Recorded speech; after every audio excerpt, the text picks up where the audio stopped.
अनवर आलम शाह।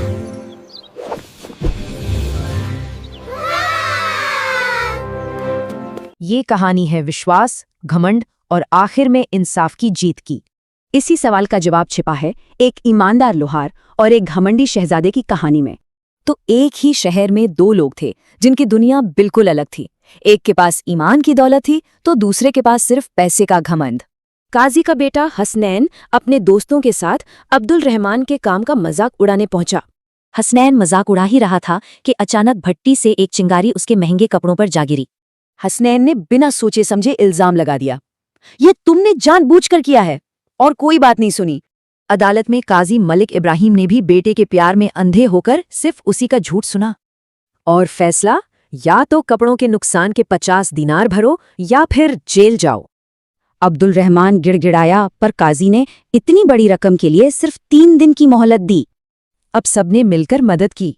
पत्नी ने अपना हार बेच दिया और पड़ोसियों ने जो बन पड़ा दिया।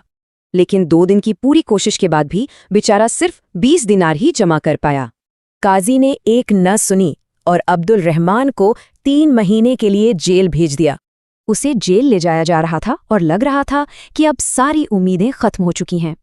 लेकिन तभी कहानी में एंट्री हुई शहर के सबसे बड़े आलिम मुफ्ती हकीम की।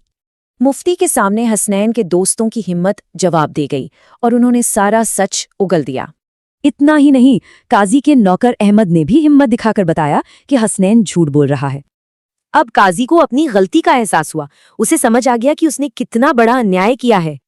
अपनी गलती सुधारने के लिए काजी ने अपने बेटे के लिए एक नया और सच्चा इंसाफ किया। वहां अब्दुल रहमान ने उसे मेहनत की इज्जत करना, नरमी और रहमदिली सिखाई। और देखिए, महीने के आखिर में वही हसनैन अब अब्दुल रहमान का शागिर्द बनना चाहता था। बेटे का ये बदलाव देखकर काजी ने दोनों के लिए एक नई दुकान बनवाई। जल्द ही वे अपने हुनर के लिए मशहूर हो गए। तो ये कहानी हमें ईमान, विनम्रता और सच्चे इंसाफ के बारे में बहुत कुछ सिखाती है।